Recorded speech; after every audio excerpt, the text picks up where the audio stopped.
എന്തെങ്കിലും വിഷയങ്ങളുടെ ഒത്തുതീർപ്പിന് വേണ്ടി മാത്രം അള്ളാഹു വെച്ചിരിക്കുന്ന ഒന്നല്ല ഈ വിവാഹം എന്ന് പറയുന്നത്. ഈ കാലഘട്ടത്തിൽ അതിനെ പല രീതിയിൽ വ്യാഖ്യാനിക്കപ്പെടുന്നു എങ്കിലും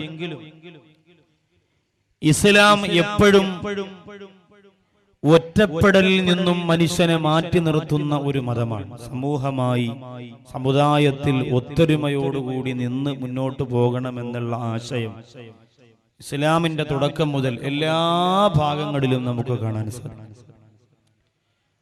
ഉസ്മാൻ ബിൻ മൽഊൻ റളിയല്ലാഹു തആല അൻഹുവിന്റെ ജീവിതമാണ് നമ്മുടെ വിഷയത്തിലേക്ക് കടക്കുവാനുള്ള പ്രവേശന കവാടമായി ഇന്ന് ഞാൻ തിരഞ്ഞെടുക്കുന്നു.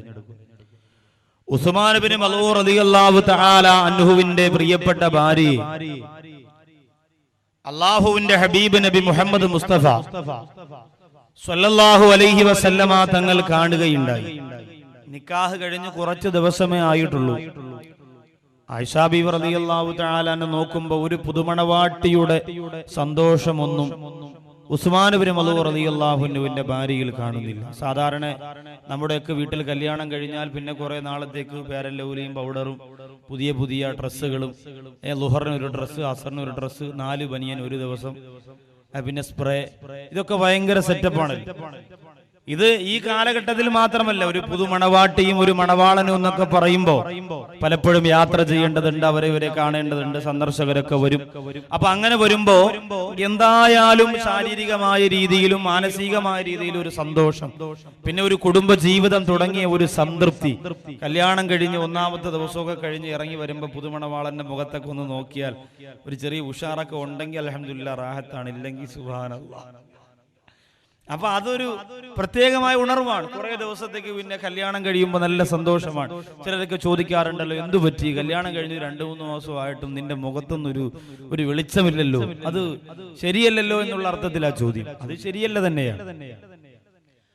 ആയിഷാ ബീവി റളിയല്ലാഹു തആല അൻഹ നോക്കുമ്പോൾ ഒരു പുതുമണവാട്ടിക്ക് ഉണ്ടായിരിക്കേണ്ടുന്ന ഒരു സന്തോഷവും ഉസ്മാൻ ബിൻ മൽഊൻ റളിയല്ലാഹു അൻഹുവിന്റെ ഭാര്യയ്ക്കില്ല. അങ്ങനെ ചോദിച്ചു, പെണ്ണല്ലേ, പെണ്ണിനോട് കാര്യങ്ങൾ തിരക്കാം.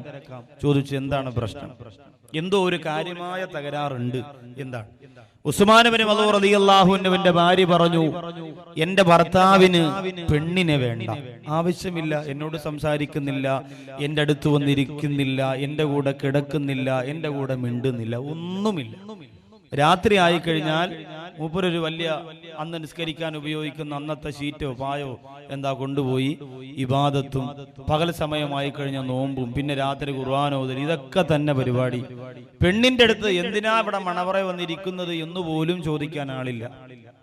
നമ്മുടെ ഈ കാലഘട്ടത്തിൽ നമ്മൾ അങ്ങനെ ചെയ്താൽ നമ്മുടെ ഭാര്യ ഉടനെ തന്നെ അടുത്തുള്ള ആരെങ്കിലും വിളിച്ചിട്ട് പറയും, ഭർത്താവിന് 1ാമത്തെ ദിവസം തന്നെ വാത കൂടിയിരിക്കുകയാണ്, അതെങ്കിലും മൊയിലാരെ കൊണ്ടുവരാൻ. കാരണം ഇങ്ങനെ ഈ കാലഘട്ടത്തിൽ എന്തായാലും ഭർത്താക്കന്മാർ അങ്ങനെ ചെയ്യൂല എന്ന് പെണ്ണിനറിയാം. അങ്ങനെ പോകുന്നെങ്കിൽ കാര്യമായ തകരാറുണ്ട് എന്ന് പറയും. ആയിഷാ ബീവി റളിയല്ലാഹു അൻഹയ്ക്ക് വല്ലാത്ത സങ്കടം തോന്നി. ആയിഷാ ബീവി റളിയല്ലാഹു തആല അൻഹ നബി തങ്ങളുടെ അടുത്ത് വന്നിട്ട് പറഞ്ഞു, എല്ലാ പ്രശ്നത്തിനും പരിഹാരം അവിടെയാണല്ലോ. അള്ളാന്റെ റസൂലിന്റെ അടുത്ത് വന്നിട്ട് പറഞ്ഞു, നബിയെ, ഉസ്മാൻ ബിൻ മൽഊൻ എന്ന് പറയുന്ന സഹാബിയെ അവിടെ നിന്ന് വിളിക്കണം, വിളിച്ചിട്ട് അങ്ങ് ആവശ്യപ്പെടണം, അങ്ങ് ചോദിക്കണം കുടുംബജീവിതത്തിന്റെ വിവരങ്ങൾ. ഇന്നുവരെ ഭാര്യയുടെ അടുത്ത് പോയിരുന്ന് സംസാരിച്ചിട്ടില്ല എന്ന് പറഞ്ഞപ്പോൾ ഉസ്മാൻ ബിൻ മൽഊൻ റളിയല്ലാഹു തആല അൻഹുവിനെ അല്ലാഹുവിന്റെ ഹബീബ് വിളിച്ചിട്ട് ചോദിച്ചു, ഉസ്മാൻ, കുടുംബജീവിതത്തിന്റെ അവസ്ഥയൊക്കെ എങ്ങനെ പോകുന്നു? ഉസ്മാൻ ബിൻ മൽഊൻ റളിയല്ലാഹു തആല അൻഹു അല്ലാഹുവിന്റെ റസൂലിനോട് പറഞ്ഞു, സന്തോഷമായിട്ട് പോകുന്നു നബിയെ. അല്ലാഹുവിന്റെ ഹബീബ് ചോദിച്ചു, രാത്രിയും പകലും നിന്റെ ഭാര്യയുടെ അടുത്ത് പോയി ഇരിക്കാൻ കഴിയാതെ നിനക്ക് ഇത്ര ഇബാദത്ത് എന്താണെന്ന് ചോദിക്കുമ്പോ ഉസ്മാൻ ബിൻ മൽഊൻ റളിയല്ലാഹു തആല അൻഹു പറഞ്ഞു, അല്ലാഹുവിന്റെ റസൂലേ, ഞാൻ പടച്ച റബ്ബിനെ പേടിക്കുകയാണ്.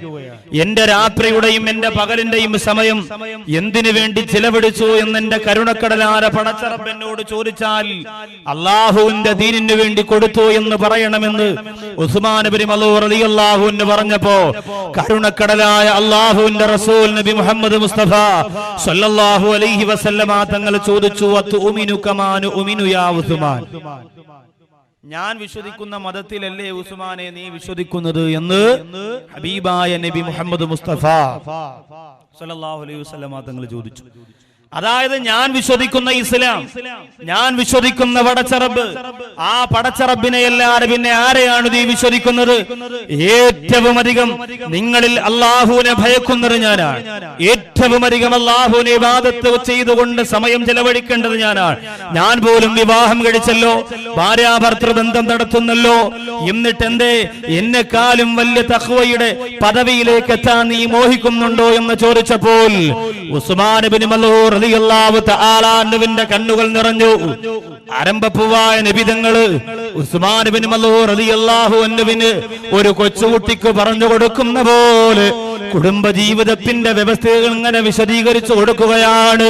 അന്നിക്കാഹു മിൻ സുന്നതി, നിക്കാഹ് എന്ന് പറയുന്നത് എന്റെ ശരിയാണ്. ഭാര്യാഭർത്തൃ ബന്ധത്തിന് പോലും ഒരുപാട് പ്രതിഫലമുണ്ട്. ഒരാള് കുടുംബജീവിതം നയിച്ചുകൊണ്ട് ഭാര്യയെ നോക്കിക്കൊണ്ട് ഭാര്യയ്ക്ക് വേണ്ടി ജോലി ചെയ്ത് ചെലവ് കൊടുത്തുകൊണ്ട് മക്കളെ ഉൽപ്പാദിപ്പിച്ചുകൊണ്ട് മക്കളെ വളർത്തിയിട്ട് ഒരു വഖത്ത് പോലും മുടങ്ങാറ് ചുറ്റുമൂല പള്ളിക്കകത്ത് വന്ന് നിസ്കരിച്ചു കൊണ്ടിരിക്കുമ്പോ ആ നിസ്കാരത്തിന് കിട്ടുന്ന പ്രതിഫലമുണ്ടല്ലോ. നിക്കാഹ് വേണ്ട, ഭാര്യ വേണ്ട, മക്കള് വേണ്ട എന്ന് പറഞ്ഞുകൊണ്ട് നിസ്കരിക്കുന്ന മനുഷ്യന്റെ ഇബാദത്തിനേക്കാളും അല്ലാഹു പ്രതിഫലം കൂടുതൽ കൊടുക്കുന്നതാ. അതുകൊണ്ട് നിക്കാഹ് കഴിക്കണം. വമാഫിൽ ജന്നതി അഹ്സബ്, സ്വർഗ്ഗത്തിൽ അവിവാഹിതരെ ഇല്ല എന്ന് നബി മുഹമ്മദ് മുസ്തഫ എന്ന് പറഞ്ഞാൽ വിവാഹം കഴിച്ചവര് മാത്രമേ സ്വർഗ്ഗത്തിൽ പോകൂ എന്നല്ല അർത്ഥം. സ്വർഗ്ഗത്തിൽ ആര് കടന്നാലും അള്ളാഹ് സമ്മാനമായിട്ട് പെണ്ണിനെ കൊടുക്കും. ആര് കടന്നാലും സമ്മാനമായിട്ട് അല്ലാഹു പെണ്ണിനെ കൊടുക്കും. കാരണം സുഖം പരിപൂർണതയിലേക്ക് എത്തണമെങ്കിൽ പെണ്ണ് വേണം. ആദം നബി അലൈഹിസ്സലാം സ്വർഗത്തിൽ കടന്നല്ലോ. സ്വർഗത്തിൽ കടന്നു, നല്ല പലവർഗ്ഗങ്ങളൊക്കെ ഇങ്ങനെ കഴിച്ചു വന്നപ്പോ ആദം നബി അലൈഹിസ്സലാത്തു വസ്സലാമിന് ഒരു നിരാശ. അള്ളാഹ് ചോദിച്ചു, എന്താ, ഒരു ലേഡി കൂടി ഉണ്ടായിരുന്നെങ്കിൽ സംഭവം റാഹത്തായ. വേണമല്ലോ, പെണ്ണ് വേണം. പിന്നെ എന്ത് ജീവിതമാ? നല്ലൊരു വാഹനത്തിലൊരു സോലിഹത്തായ പെണ്ണാണെങ്കിൽ അൽഹംദുലില്ലാ രക്ഷപ്പെട്ടു. ഇല്ലെങ്കിൽ എപ്പോഴും ടയർ പഞ്ചറാവും. വഴിയിലിറങ്ങണം, പിന്നെ വണ്ടി തള്ളണം, ടയർ ഒട്ടിക്കണം. എരണംകെട്ടോളയും കൊണ്ട് ഇറങ്ങി പെരുമഴയും ഇടിയും മിന്നലും. ഏത് പുതിയ വണ്ടിയാണെങ്കിൽ എപ്പോൾ വഴിയിലാന്ന് ചോദിച്ചാൽ മതി. മറക്കത്തുള്ള പെണ്ണാണെങ്കിലോ പഞ്ചറായാലും കിലോമീറ്ററുകളോളം ഓടിക്കൊണ്ടിരിക്കുക. അതാ പെണ്ണിന്റെ പവർ. അതാ അല്ലാഹുവിന്റെ റസൂല് പറഞ്ഞല്ലോ, എരണക്കേടെന്ന് പറയുന്നത് മൂന്ന് കാര്യത്തിലാണ് എരണക്കേടുള്ളത്. ബറക്കത്ത് കേട് സാധാരണ വരാൻ സാധ്യതയുള്ളത് മൂന്ന് കാര്യത്തിലാണ്. ഒന്ന് ഫിൽ ബൈത്തി ഫിദ്ദാരി, വീട്ടിലാണ്. രണ്ട് ഫിൽ മർഅത്തി, പെണ്ണിലാണ്. മൂന്ന് ഫിസ്സയ്യാറ ഫിൽ മർകബി, മൂന്ന് വാഹനത്തിലാണ്. മൂന്ന് കാര്യത്തിൽ എരണക്കേടുണ്ടെന്ന്.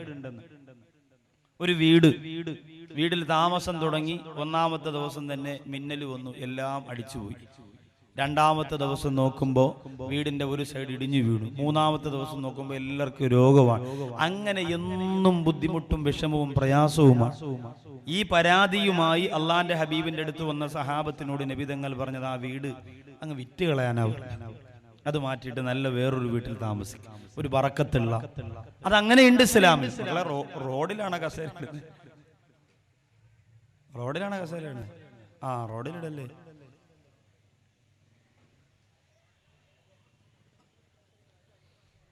രണ്ടാമത്തത് പെണ്ണിലാണ്.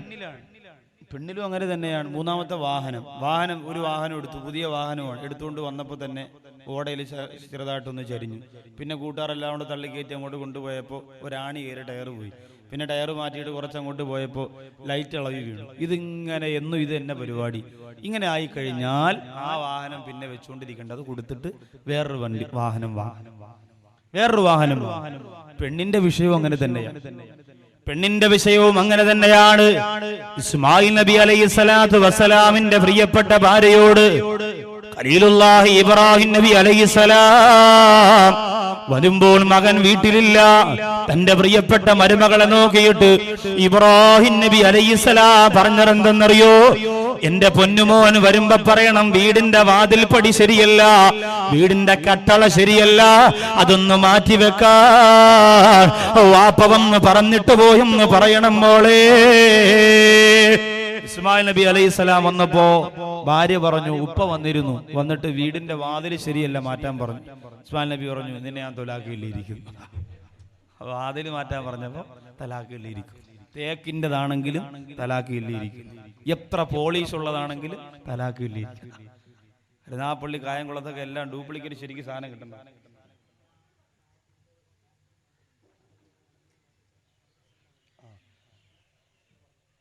പുറകിൽ ആ പന്തലിന്റെ ഭാഗത്തുള്ള ബൈക്കുകളൊന്ന് മാറ്റി ഏതെങ്കിലും സൈഡിലേക്ക് മാറ്റി വെച്ചു കൊടുത്താൽ കുറച്ച് നിൽക്കുന്നവരവിടെ വന്നിരിക്കും. സദസ്സ് അൽഹംദുലില്ലാ റാഹത്താകും. അതുകൊണ്ട് എല്ലാവരും അതിലൊന്ന് സഹകരിക്കണം എന്ന് പറഞ്ഞ് ബൈക്ക് എടുക്കാൻ എഴുന്നേറ്റ് പോകുന്നവരുടെ സീറ്റിൽ പിന്നെ വേറെ ആൾ വന്നിരിക്കരുത്. അത് പൊരുത്തക്കേടാണ്.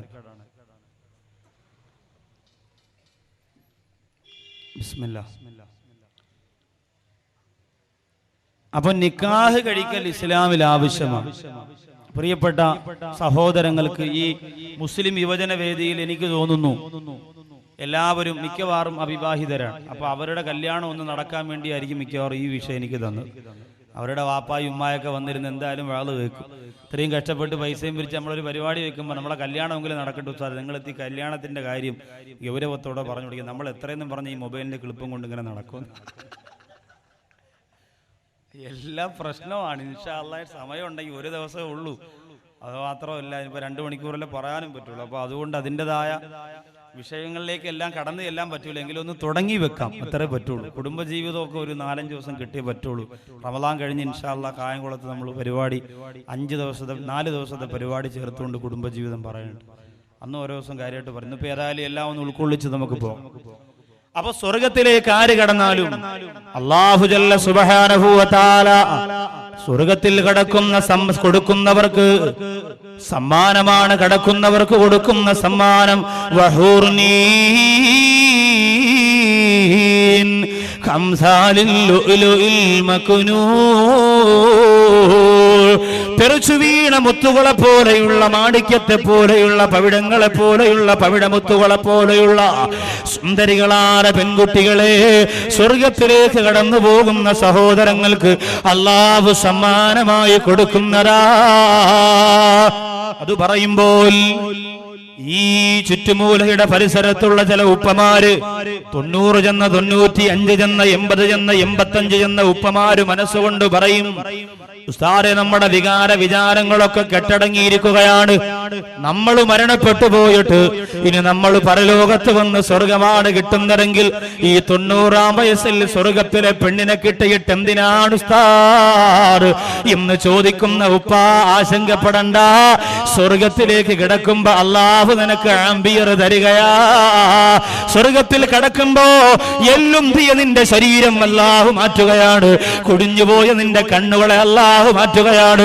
രക്തത്തിളപ്പുള്ള പരിശുദ്ധമായ 30ന്റെ പ്രായമായിരിക്കും അല്ലാഹു നിനക്ക് തരുന്നത്. പക്ഷേ വയസ്സാകാലത്ത് പള്ളിയിൽ വന്ന് ഫസാദ് പറഞ്ഞ് ഫിത്നയുണ്ടാക്കാറ്, നിസ്കാരം കഴിഞ്ഞ് വീട്ടിൽ പോയി സ്റ്റാർ സിംഗറിന് മെസ്സേജ് അയച്ചുകൊണ്ടിരിക്കാറ്, തസ്ബീഹ് എടുത്ത് ദിക്ർ ചൊല്ലി ഖബറിനെ ഓർത്ത് കരഞ്ഞുകൊണ്ട് കിടന്നിറങ്ങുന്ന വാപ്പാക്കാണ് അങ്ങനെ പവർ കൊടുക്കുന്നത്. അല്ലാത്ത വാപ്പ എല്ലുകൊണ്ട് തന്നെ നരകത്തിൽ കിടന്നെരിയേണ്ടി വരും. അല്ലാഹു കാത്തുരക്ഷിക്കട്ടെ.